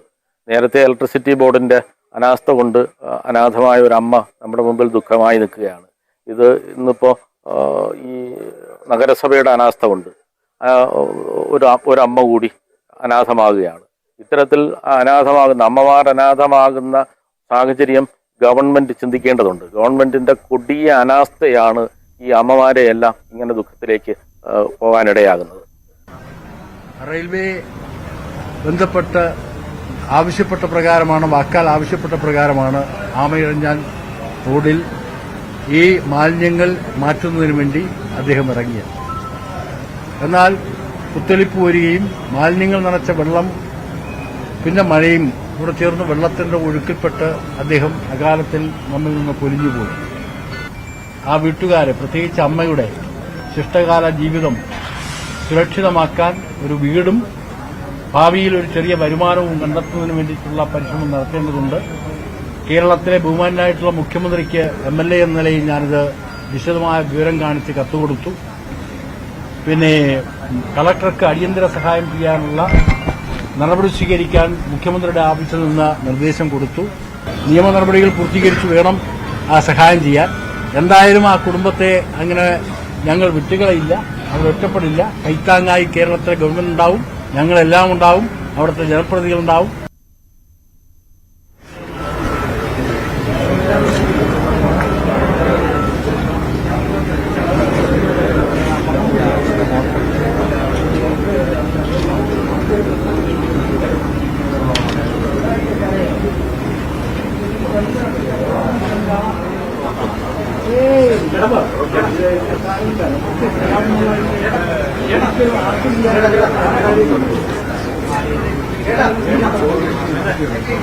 നമ്മളുടെ പ്രതീക്ഷയ്ക്ക് വിരുദ്ധമാണ് സംഭവിച്ചത്. എന്നുവെച്ചാൽ ഇതിന്റെ അടിയിലുണ്ടാവും 153 മീറ്റർ വീതിയിൽ റെയിൽവേ ട്രാക്കും സ്റ്റേഷനും പണിതൊക്കെയാണ്. സ്വാഭാവികമായും അവിടുന്ന് ബോഡി താഴെ പോയി കഴിഞ്ഞാൽ ഗ്രില്ലുണ്ട്. ഈ ഗ്രില്ലിന്റെ ഇടയിലൂടെ പോകുമെന്ന് ആരും കരുതിയിരുന്നില്ല. ഗ്രില്ല് അടച്ചിരുന്നു. അപ്പോൾ സ്വാഭാവികമായും നമ്മുടെ പ്രതീക്ഷ എന്താണ്? ഈ ഗ്രില്ലിനകത്തുണ്ടാവും. ആ ഗ്രില്ലിനകത്ത് ഓടിയെ തപ്പുക എന്നുള്ളതായിരുന്നു. അതിനാണ് സ്കൂബാഡും അവരും എല്ലാം പരിശ്രമിച്ചത്. അപ്പോഴാണ് ഈ കാര്യത്തിൽ ഈ വെള്ളത്തിന്റെ ഒഴുക്കെന്ന് പറയുന്നത് മേലിലുള്ളതല്ല, വേഗത അടിയൊഴുക്കാണ്. ആണ് സാധാരണ പറയുന്നത് അടിയൊഴുക്ക്. അവിടെ വരുന്ന ചലനം നമുക്ക് പെട്ടെന്ന് മനസ്സിലാക്കാൻ കഴിയില്ല. അടിയൊഴുക്കറിയാതെ എന്ന് പറയുന്നത് ഏത് ജീവിതത്തിൽ പോലും അടിയൊഴുക്കുണ്ടാവും, വെള്ളത്തിലും ഉണ്ടാവും. അപ്പൊ ആ അടിയൊഴുക്ക് എന്ത് ചെയ്തു? ഗ്രില്ല് ഭേദിച്ച് അടിയിൽ കൂടെ പോവാം. ഈ ഗ്രില്ലിന്റെ അടിയിലുള്ള ഫോഴ്സിൽ, ഈ വെള്ളത്തിന്റെ ഫോഴ്സിൽ അടിയിലൂടെ, ഗ്രില്ലിന്റെ അടിയിലൂടെ ബോഡി ഒഴുകിപ്പോയി. ഇനി മരണപ്പെട്ടാൽ 2 ദിവസം കഴിയാതെ ബോഡി പൊങ്ങില്ല. അതൊരു സാമാന്യമായിട്ടുള്ള തത്വമാണ്. അതെന്ത് ചെയ്തു? 2 ദിവസം കഴിഞ്ഞപ്പോൾ ഓർന്നു. ജീവന്റെ വൃക്ഷങ്ങൾ ഉണ്ടെങ്കിൽ മുകളിൽ പൊങ്ങില്ല. ഇത് ബോഡി മരണപ്പെട്ടു എന്ന് സ്ഥിരീകരിച്ചതിന് ശേഷം മാത്രമേ സാവധാനം വെള്ളത്തിന്റെ അടിയിൽ നിന്ന് പൊങ്ങൂ. അത് നിങ്ങൾ കണ്ടിട്ടില്ലേ? ഇനി ഇവിടെ ജോയിയുടെ വീട്ടിൽ നിന്ന് ഷംന കൂടി ചേരുകയാണ്. ഷംന, എന്തൊക്കെ വിവരങ്ങളാണ് അവിടെ നിന്ന് നൽകാൻ കഴിയുന്നത്? ഇപ്പോൾ മേയർ വൈകാരികമായി പ്രതികരിക്കുന്നതുമൊക്കെ കണ്ടു. പൊട്ടിക്കരയുകയായിരുന്നു മേയർ. ജീവൻ രക്ഷിക്കുവാനുള്ള ശ്രമമാണ് നടന്നത്, അത് സാധിക്കുമെന്ന് കരുതിയിരുന്നു, പക്ഷേ സാധ്യമായില്ല, അതിൽ ദുഃഖമുണ്ട് എന്ന് മേയർ പറയുന്നു. ഒരുപാട് കാര്യങ്ങളുണ്ടല്ലോ. ഇപ്പോൾ ഈ ജോയിയുടെ വീടിന്റെ ഒരു അവസ്ഥ എങ്ങനെയാണ്?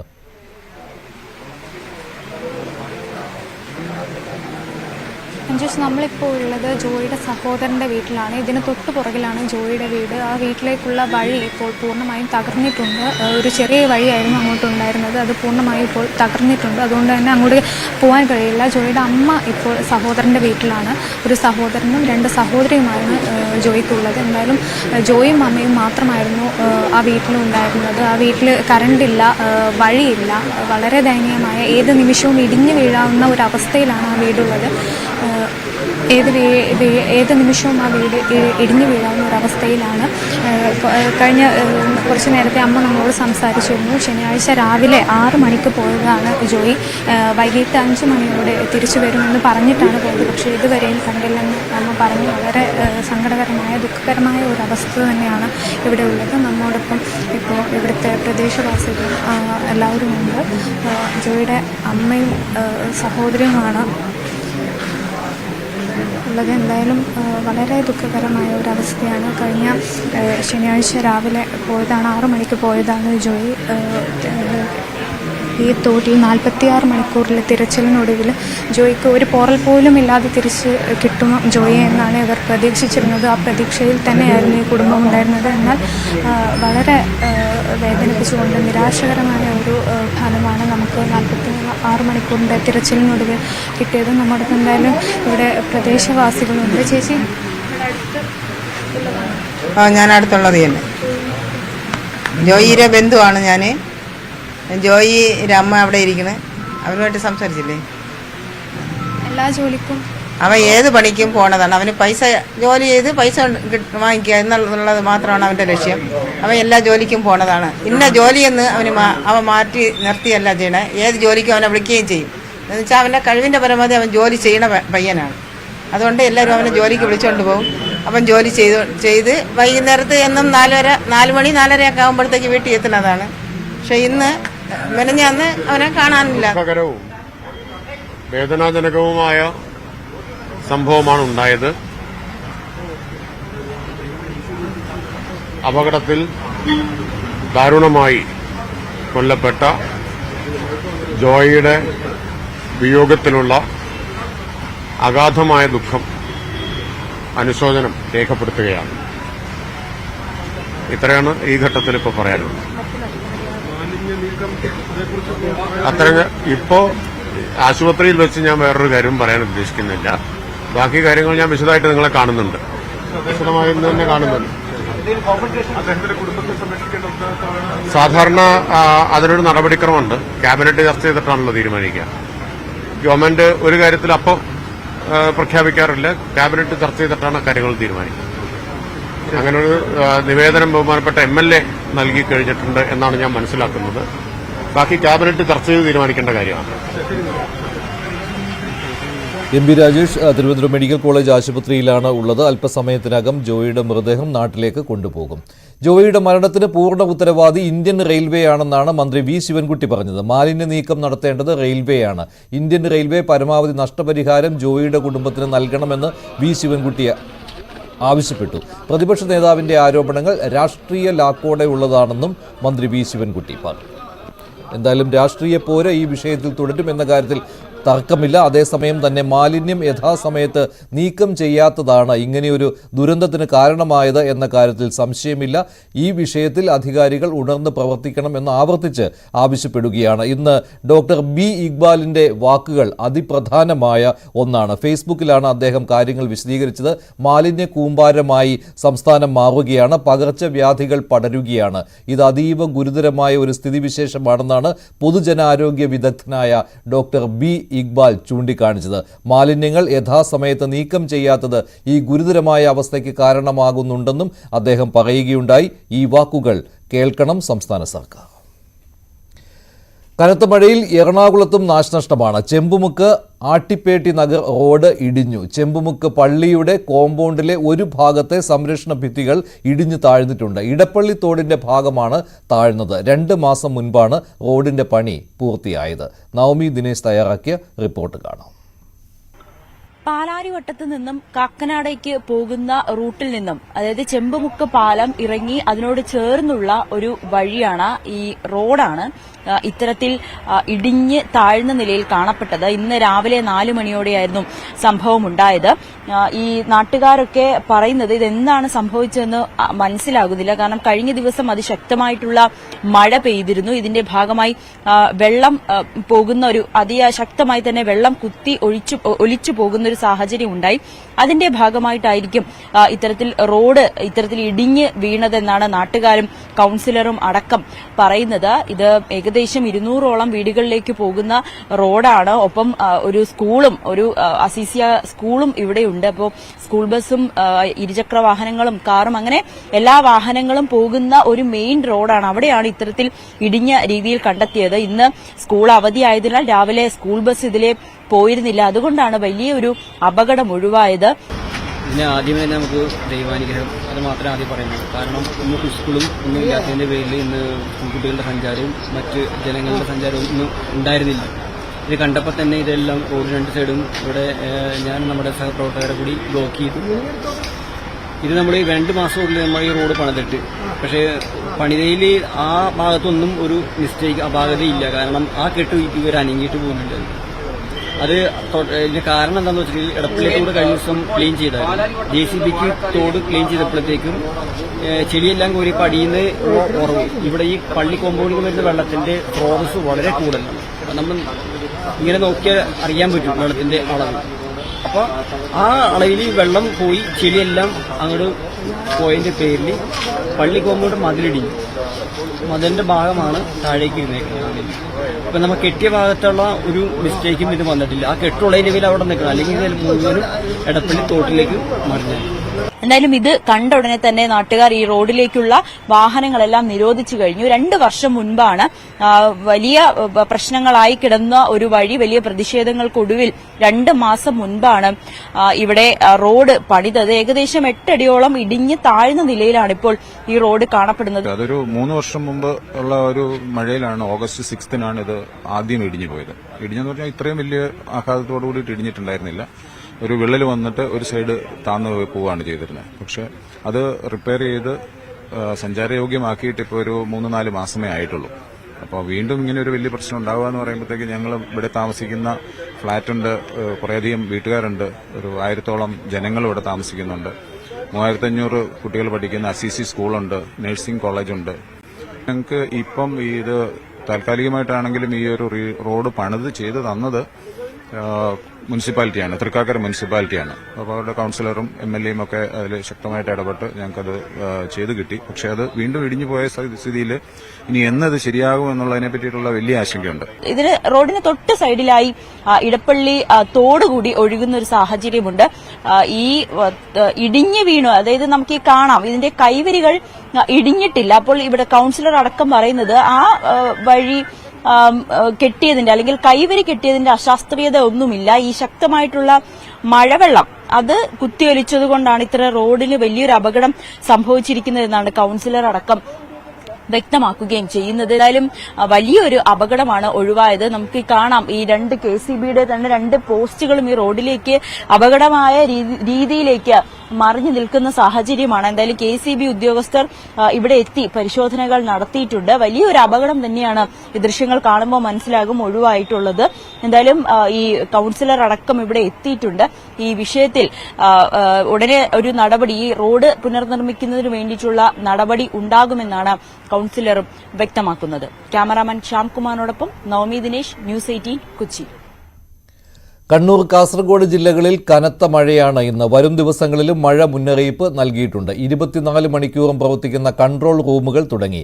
Pallikkara beach, Ranipuram, Ajanur KITE beach തുടങ്ങിയ വിനോദസഞ്ചാര കേന്ദ്രങ്ങളിൽ ഇന്നും നാളെയും സഞ്ചാരികൾക്ക് വിലക്ക് ഏർപ്പെടുത്തിയിട്ടുണ്ട്. കാസർഗോഡ് ജില്ലയിൽ വരും മണിക്കൂറുകളിലും ശക്തമായ മഴ തുടരുമെന്ന് തന്നെയാണ് കാലാവസ്ഥാ പ്രവചനം. പ്രത്യേകിച്ച് അതിതീവ്ര മഴയ്ക്ക് സാധ്യതയെന്നാണ് ഇപ്പോൾ കാലാവസ്ഥാ പ്രവചനമുള്ളത്. എന്തായാലും മലയോര മേഖലകളിലുള്ളവരും അതുപോലെ തന്നെ തീരദേശവാസികളും അതീവ ജാഗ്രത പുലർത്തണമെന്ന് ജില്ലാ ഭരണകൂടം മുന്നറിയിപ്പ് നൽകിയിട്ടുണ്ട്. ജില്ലാ ആസ്ഥാനത്തും ഒപ്പം താലൂക്ക് കേന്ദ്രങ്ങളിലും 24 മണിക്കൂറും പ്രവർത്തിക്കുന്ന കൺട്രോൾ റൂമും ആരംഭിച്ചിട്ടുണ്ട്. എന്തായാലും ഇന്നലെ ജില്ലാ ദുരന്ത നിവാരണ അതോറിറ്റിയുടെ പ്രത്യേക യോഗം ചേർന്നിരുന്നു. ജില്ലാ കളക്ടർ K. ഇമ്പശേഖരന്റെ നേതൃത്വത്തിലാണ് യോഗം ചേർന്നത്. ഈ യോഗത്തിൽ കാസർഗോഡ് ജില്ലയിലെ സഞ്ചാര മേഖലകൾ, അതായത് ഇന്നും നാളെയും പൂർണ്ണമായും അടച്ചിടാൻ തീരുമാനിച്ചിട്ടുണ്ട്. പ്രധാനമായും പള്ളിക്കര ബീച്ച്, ഒപ്പം അജാനൂർ കൈറ്റ് ബീച്ച്, മലയോര മേഖലകളിലെ റാണിപുരം തുടങ്ങിയ സ്ഥലങ്ങളിലാണ് ഈ സന്ദർശകർക്ക്, അതായത് വിനോദസഞ്ചാര സന്ദർശകർക്ക് ഇത്തരത്തിൽ ഇന്നും നാളെയും വിലക്ക് ഏർപ്പെടുത്തിയിട്ടുള്ളത്. മാത്രമല്ല മലയോര പ്രദേശത്തുള്ളവർ അതീവ ജാഗ്രത പുലർത്തണം. കാരണം മലവെള്ളപ്പാച്ചലിനും മണ്ണിടിച്ചിലിനും ഉരുൾപൊട്ടലിനും സാധ്യതയുണ്ടെന്നാണ് കാലാവസ്ഥാ പ്രവചനം. ഏതായാലും ഈ പ്രദേശത്ത് ഉള്ളവർ അതീവ ജാഗ്രത പുലർത്തണം. ഏത് അടിയന്തര സാഹചര്യം നേരിടാനും ജില്ല സജ്ജമാണെന്ന് ജില്ലാ ഭരണകൂടം അറിയിച്ചു. പ്രത്യേകിച്ച് കൺട്രോൾ റൂമുകളെല്ലാം ആരംഭിച്ചിട്ടുണ്ട്. ഇതുവരെ ആരെയും ഇത്തരത്തിൽ ദുരിതാശ്വാസ ക്യാമ്പുകളിലേക്ക് മാറ്റിയിട്ടില്ല. അതേസമയം ഏതെങ്കിലും തരത്തിൽ അടിയന്തര സാഹചര്യം ഉണ്ടായാൽ മാറ്റാനുള്ള എല്ലാ തയ്യാറെടുപ്പുകളും നടത്തിയിട്ടുണ്ടെന്നും അറിയിക്കുന്നു. ഏതായാലും വിദ്യാഭ്യാസ സ്ഥാപനങ്ങൾക്ക് കണ്ണൂർ, കാസർഗോഡ് ജില്ലകളിൽ അവധിയാണ്. കാസർഗോഡ് ജില്ലയിൽ പ്രൊഫഷണൽ കോളേജ് ഒഴികെയുള്ള വിദ്യാഭ്യാസ സ്ഥാപനങ്ങൾക്കാണ് ജില്ലാ കളക്ടർ അവധി പ്രഖ്യാപിച്ചത്. ഇന്നലെ രാത്രി മുതൽ നിർത്താതെ പെയ്യുന്ന ശക്തമായ മഴയാണ്. മഴയിൽ മിക്കയിടങ്ങളിലും വെള്ളം കയറിയിട്ടുണ്ട്. മിക്ക പുഴകളും ജലനിരപ്പ് ഉയർന്ന ഒരു സാഹചര്യമാണുള്ളത്. അതുകൊണ്ട് തന്നെ പുഴയോര മേഖലകളിൽ താമസിക്കുന്നവർ അതീവ ജാഗ്രത പുലർത്തണമെന്ന് അറിയിച്ചിട്ടുണ്ട്. ഏതായാലും വലിയ കാര്യമായ അനിഷ്ട സംഭവങ്ങളൊന്നും ഇതുവരെ റിപ്പോർട്ട് ചെയ്തിട്ടില്ല. പ്രത്യേകിച്ച് മലയോര മേഖലകളിലാണ് ഇന്നലെ രാത്രി ശക്തമായി വീശിയടിച്ച കാറ്റിൽ നിരവധി വൈദ്യുതി തൂണുകളാണ് നിലംപൊത്തിയത്. ഈ സാഹചര്യത്തിൽ നിരവധി ഇടങ്ങളിൽ വൈദ്യുതി ബന്ധം പൂർണ്ണമായും നിലച്ച ഒരു സാഹചര്യമുണ്ട്. അതുപോലെ തന്നെ കണ്ണൂർ ജില്ലയിലും ഇന്നലെ വൈകിട്ടോടുകൂടി ശക്തമായി വീശിയടിച്ച കാറ്റിൽ നിരവധി ഇടങ്ങളിൽ വൈദ്യുതി പോസ്റ്റുകൾ നിലംപൊത്തിയിട്ടുണ്ട്. ഈ മേഖലകളിലും വൈദ്യുതി ബന്ധം പൂർണ്ണമായും നിലച്ച ഒരു സാഹചര്യമുണ്ട്. എന്തായാലും ഏത് അടിയന്തര സാഹചര്യം നേരിടാനും തയ്യാറാണ് എന്ന ഒരു ജില്ലാ ഭരണകൂടം അറിയിച്ചിട്ടുണ്ട്. ജില്ലാ കേന്ദ്രങ്ങളിലും ഒപ്പം താലൂക്ക് ആസ്ഥാനങ്ങളിലും ഇത്തരത്തിൽ 24 മണിക്കൂറും പ്രവർത്തിക്കുന്ന കൺട്രോൾ റൂം ആരംഭിച്ചിട്ടുണ്ട്. ഏതെങ്കിലും അടിയന്തര സാഹചര്യം വന്നാൽ ഈ കൺട്രോൾ റൂമുമായി ബന്ധപ്പെടാം. എന്നാൽ ഇപ്പോഴും മഴ ശക്തമായി തന്നെ തുടരുകയാണ്. വരും മണിക്കൂറുകളിലും അതിതീവ്ര മഴ ഉണ്ടാകുമെന്നാണ് മുന്നറിയിപ്പ്. അതോടൊപ്പം ദക്ഷിണ കന്നഡ ജില്ലകളിലും മംഗളൂരു ഉൾപ്പെടെയുള്ള പ്രദേശങ്ങളിൽ ശക്തമായ മഴ തുടരുകയാണ്. കാസർഗോഡ് നിന്നാണ് KV ബൈജു റിപ്പോർട്ട് നൽകിയത്. കണ്ണൂരിൽ പയ്യന്നൂരിൽ കനത്ത മഴയിൽ വീട് തകർന്നു. പയ്യന്നൂർ കണ്ടങ്കാളിയിലെ പടിഞ്ഞാറേപ്പുരയിൽ തങ്കമണിയുടെ വീടാണ് തകർന്നത്. രാവിലെ 5:30യോടെയാണ് ഈ അപകടം സംഭവിച്ചത്. വീട്ടുകാർ വീട്ടിലെ മറ്റൊരു മുറിയിലായിരുന്നതിനാൽ പരുക്കേൽക്കാതെ രക്ഷപ്പെട്ടു.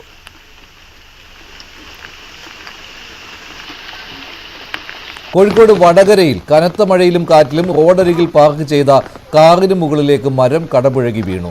കാറിന് കേട് വന്നിട്ടുണ്ട്. ഇറിഗേഷൻ കനാൽ റോഡിലാണ് മരം കടപുഴകി വീണത്. സംഭവം നടക്കുമ്പോൾ കാറിനകത്ത് ആളില്ലായിരുന്നു.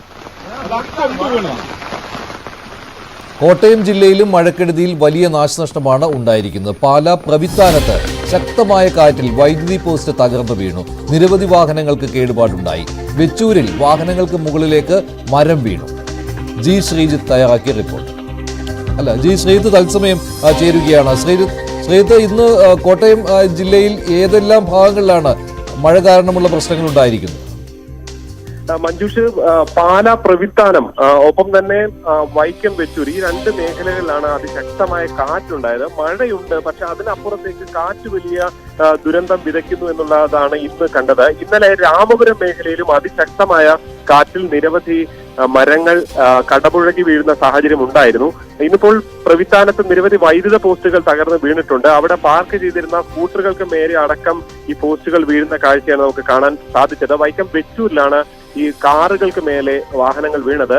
ഈ സംഭവങ്ങളിലൊന്നും ആർക്കും നിലവിൽ പരിക്കില്ല എന്നുള്ള ആശ്വാസകരമാണ്. ഇന്ന് ജില്ലയിൽ റെഡ് അലർട്ട് പോലും അല്ല ഉള്ളത്. പക്ഷെ എന്നിരുന്നാൽ തന്നെയും മഴയുണ്ട്. പക്ഷെ അതിനപ്പുറത്തേക്ക് വലിയ ദുരിതമായി മാറുന്നത് ഈ അപ്രതീക്ഷിതമായി വീഴുന്ന ശക്തമായ കാറ്റാണ്.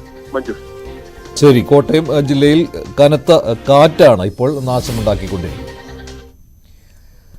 PSC കോഴ ആരോപണത്തിൽ തന്റെ വിശദീകരണം CPM Kozhikode town area committee മുഖവിലേക്കെടുക്കാത്തതിനാൽ സംസ്ഥാന കമ്മിറ്റിക്ക് പരാതി നൽകുമെന്നാണ് പ്രമോദ് കോട്ടൂളി പറയുന്നത്. ഗൂഢാലോചന നടത്തിയവരെ പുറത്തു കൊണ്ടുവരും. പാർട്ടിക്കുള്ളിൽ സ്ക്രിപ്റ്റ് റൈറ്റേഴ്സ് ഉണ്ടെന്നും പ്രമോദ് കോട്ടൂളി പറഞ്ഞു. നിയമവിദഗ്ധരുമായി ആലോചിച്ച് ഉടൻ തന്നെ അദ്ദേഹം പരാതി നൽകും. ഗൂഢാലോചന എന്ന് പറഞ്ഞാൽ സ്ക്രിപ്റ്റ് നടന്നിട്ടുണ്ടല്ലോ. ഒരു സ്ട്രോങ് ആയിട്ടുള്ള ഒരു സ്ക്രിപ്റ്റ് രചിച്ചിട്ടുണ്ട്. ആ സ്ക്രിപ്റ്റ് രചിച്ചത് ആരാണ്? അങ്ങനെ ഒരു സ്ക്രിപ്റ്റ് രചിച്ച് ഈ കളവുകൾക്ക് കൂടെ ഇങ്ങനെ ഓരോ രീതിയിലുള്ള തെറ്റിദ്ധാരണകൾ പരത്തി ഒരു സ്ക്രിപ്റ്റ് ഉണ്ടാക്കിയാണ്. ആ സ്ക്രിപ്റ്റ് ഉണ്ടാക്കിയ ആൾക്കാർ പുറത്തു കൊണ്ടുവരണം. ഒരാൾ വീണ് പോയാൽ, ഒരാൾ വീണ് കിടക്കുന്ന റോട്ടിൽ എല്ലാവരും കുറെ ആൾക്കാർ നോക്കിക്കും. അതിൽ ഏതെങ്കിലും 1-2 ആൾക്കാർ എടുത്തു കൊണ്ടുപോകുള്ളൂ. ആ നോക്കി നിൽക്കുന്ന മനുഷ്യരൊക്കെ ഇത് കണ്ടുകൊണ്ടിരിക്കുന്നുണ്ട്. ആ എടുത്തു കൊണ്ടുപോകുന്നവരാണ് എന്ത്? അവരുടെ മനസ്സിലാണ് സഹതാപുള്ളത്. ആ സഹതാപുള്ള മനുഷ്യന്മാരെ തകർക്കുക എന്നുള്ളതാണ്. അങ്ങനെ ആരും എടുത്തു കൊണ്ടുപോകണ്ട. ആംബുലൻസ് രാത്രി ഓടണ്ട. ആംബുലൻസിനകത്ത് പ്രമോദ് കോട്ടൂളി പോയിട്ട് എന്ത് ചെയ്യണ്ട? നട്ടപ്പാതിരയ്ക്ക് പോയിട്ട് ആളെ രക്ഷപ്പെടുത്തണ്ട. വിശക്കുന്നവന് ചോറ് കൊടുക്കണ്ട. നഗരത്തിൽ പോയിട്ട് ചോറ് കൊടുക്കണ്ടേ? ഈ ഇവിടുത്തെ നാട്ടിലെ മാങ്ങ മുഴുവൻ പറിച്ചിട്ട് എല്ലാവർക്കും അച്ചാറിട്ടിട്ട് ഓണത്തിന് എല്ലാവർക്കും ഒരു സദ്യയുടെ കൂടെ ഒരു വിഭവം ഈ വിളമ്പണ്ട എന്ന് പറയുമ്പോൾ ഉണ്ടാവുന്ന പ്രശ്നമാണ്.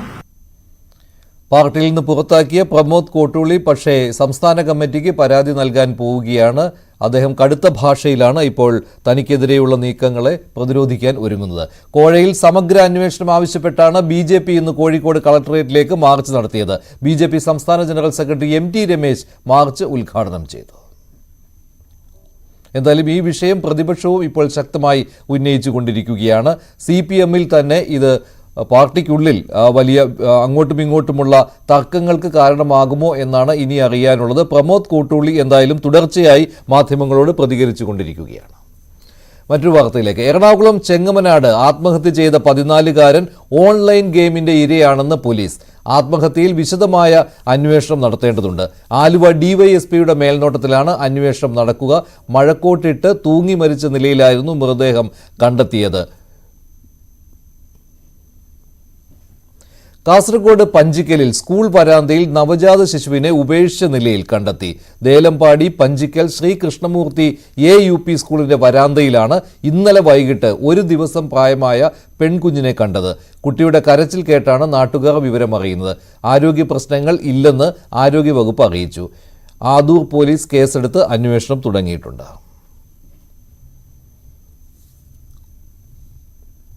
കണ്ണൂരിൽ ഇന്ധനവില നൽകാത്തത് ചോദ്യം ചെയ്ത പെട്രോൾ പമ്പ് ജീവനക്കാരനെ കാറിന്റെ ബോണറ്റിൽ ഇരുത്തി അപകടകരമായി വാഹനം ഓടിച്ച പോലീസുകാരന്റെ അറസ്റ്റ് രേഖപ്പെടുത്തി. കണ്ണൂർ AR ക്യാമ്പിലെ പോലീസുകാരൻ K സന്തോഷ് കുമാറിനെയാണ് അറസ്റ്റ് ചെയ്തത്. സംഭവത്തിന് ശേഷം സസ്പെൻഷനിലായ പോലീസുകാരന്റെ പേരിൽ വധശ്രമത്തിന് കേസെടുത്തിട്ടുണ്ട്.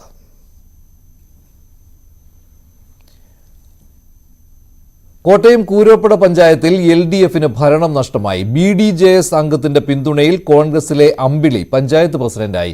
UDFന് വോട്ട് ചെയ്ത BDJS അംഗം ആശാ ബിനുവിനെ പാർട്ടിയിൽ നിന്ന് പുറത്താക്കിയിട്ടുണ്ട്. തിരുവനന്തപുരം മെഡിക്കൽ കോളേജിൽ രോഗി 2 ദിവസം ലിഫ്റ്റിൽ കുടുങ്ങി. 42 മണിക്കൂർ ചികിത്സയ്ക്കെത്തിയ തിരുമല സ്വദേശി രവീന്ദ്രൻ നായരാണ് ലിഫ്റ്റിൽ കുടുങ്ങിയത്. ശനിയാഴ്ച രാവിലെ 11 മണിക്ക് ലിഫ്റ്റിൽ കയറിയ ഇദ്ദേഹത്തെ ഇന്ന് രാവിലെ 6 മണിക്കാണ് കണ്ടെത്തിയത്. മെഡിക്കൽ കോളേജിലെ ഓർത്തോ വിഭാഗത്തിന് സമീപമുള്ള ലിഫ്റ്റിലാണ് കുടുങ്ങിയത്. ഇതേക്കുറിച്ച് അന്വേഷണം നടത്തുമെന്ന് ആരോഗ്യമന്ത്രി അറിയിച്ചിട്ടുണ്ട്. രവീന്ദ്രൻ നായരെ കാണാതായെന്ന് കാട്ടി കുടുംബം മെഡിക്കൽ കോളേജ് പോലീസിൽ പരാതി നൽകിയിരുന്നു. തകരാറിലായ ലിഫ്റ്റിലാണ് രവീന്ദ്രൻ നായർ കയറിയത്. പക്ഷേ ലിഫ്റ്റ് തകരാറിലാണ് എന്ന കാര്യം അവിടെ എഴുതി വെച്ചിരുന്നില്ല. മൊബൈൽ ഫോൺ അദ്ദേഹത്തിൻ്റെ കയ്യിൽ ഉണ്ടായിരുന്നില്ല. അതുകൊണ്ട് ആരെയും വിളിച്ചറിയിക്കുവാനും കഴിഞ്ഞിരുന്നില്ല. ലിഫ്റ്റ് തകരാറായ വിവരം അറിയിക്കാത്തതിനെക്കുറിച്ചുള്ള അന്വേഷണമാണ് ആരോഗ്യമന്ത്രി നടത്തുവാനായിട്ട് നിർദ്ദേശിച്ചിരിക്കുന്നത്.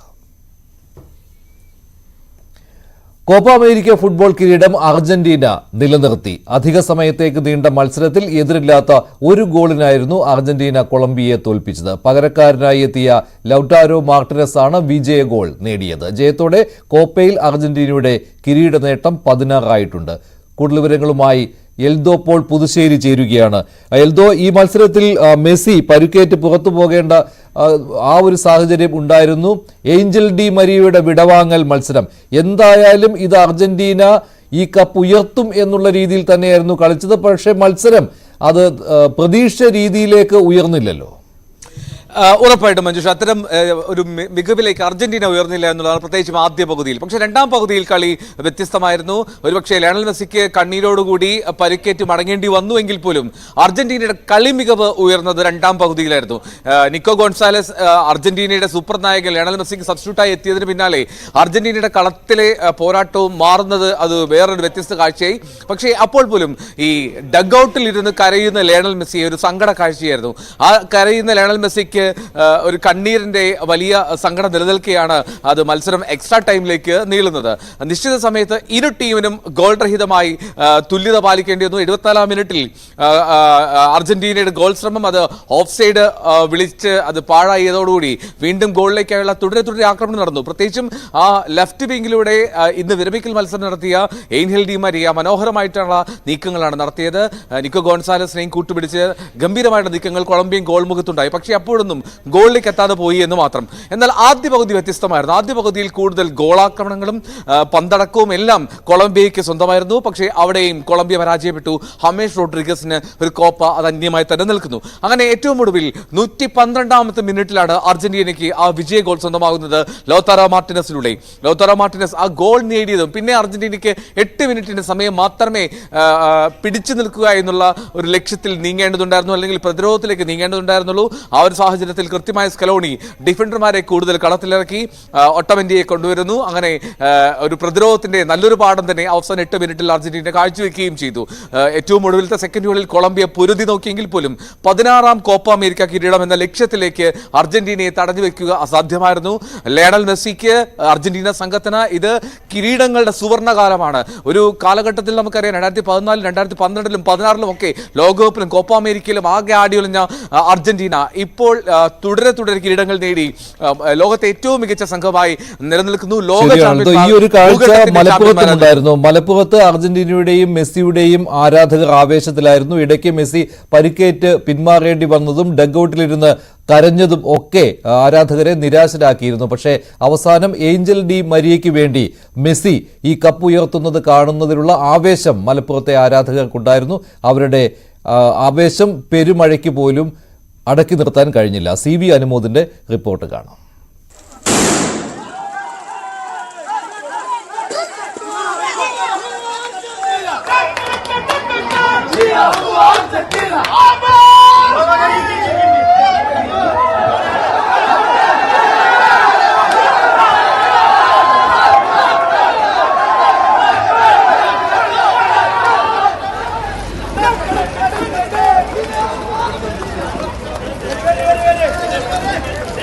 മലപ്പുറത്തെ അർജന്റീനൻ ആരാധകർ ആവേശത്തിലാണ്. സ്വന്തമാക്കിയതോടെ അർജന്റീനൻ ആരാധകർ മലപ്പുറത്തിന്റെ ആവേശ പുൽമുടിയിലേറി. സാമ്പാർ മുന്നണി നമ്മൾ കാണാനില്ല. സാമ്പാർ മുന്നണി പോയി. ആ കപ്പ് ഞമ്മക്കുള്ളതാണ് നമ്മൾ പറഞ്ഞിരുന്നു. അത് ഞങ്ങൾക്ക് കിട്ടിയിട്ടുണ്ട്. ഈ കളിയുടെ ഏറ്റവും ആവേശകരമായത് അവസാന ഘട്ടത്തിലായിരുന്നു. അതെ, അത് കഴിഞ്ഞു. എല്ലാ ഫുൾ ടൈമിലാണ് ലാസ്റ്റ് ഘട്ടത്തിൽ ഞങ്ങൾ ഒരു ഗോൾ അടിച്ചു.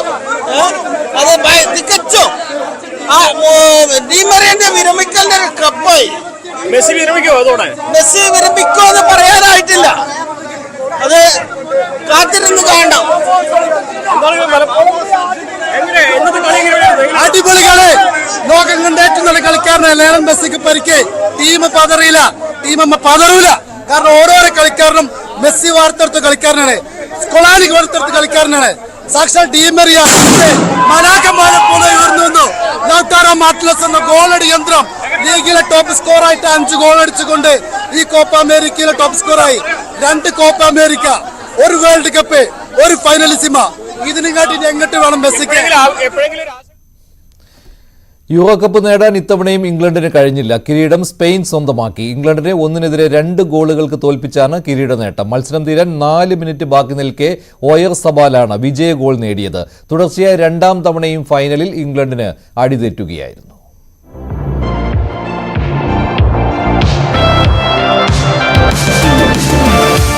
ബെർലിനിലെ ഒളിമ്പിക് സ്റ്റേഡിയത്തിൽ സ്പാനിഷ് അർമാഡയുടെ ആർമാദം.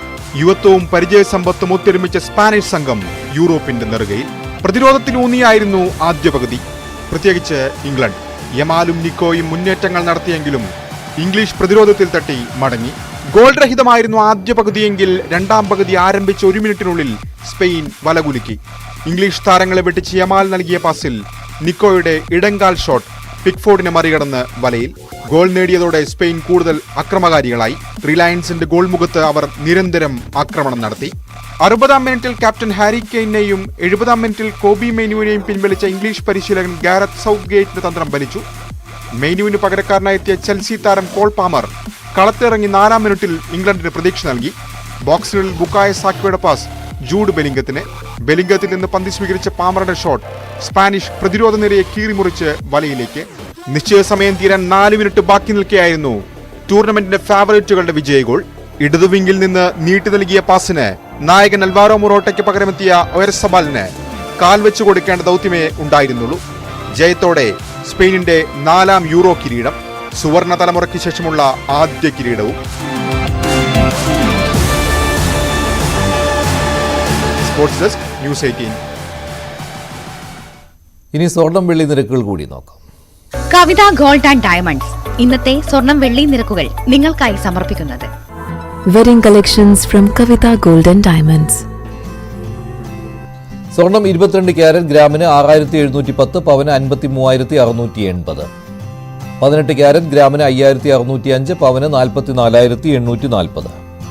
വെള്ളി ഗ്രാമിന് 98, കിലോയ്ക്ക് 98,000 രൂപ. കവിത ഗോൾഡ് ആൻഡ് ഡയമണ്ട്സ് ഇന്നത്തെ സ്വർണം വെള്ളി നിരക്കുകൾ നിങ്ങൾക്കായി സമർപ്പിക്കുന്നത് wedding collections from Kavitha gold and diamonds. ഇടവേളയ്ക്ക് ശേഷം സ്പോട്ട് ലൈവ് ടോം കുര്യാക്കോസ് ചേരും.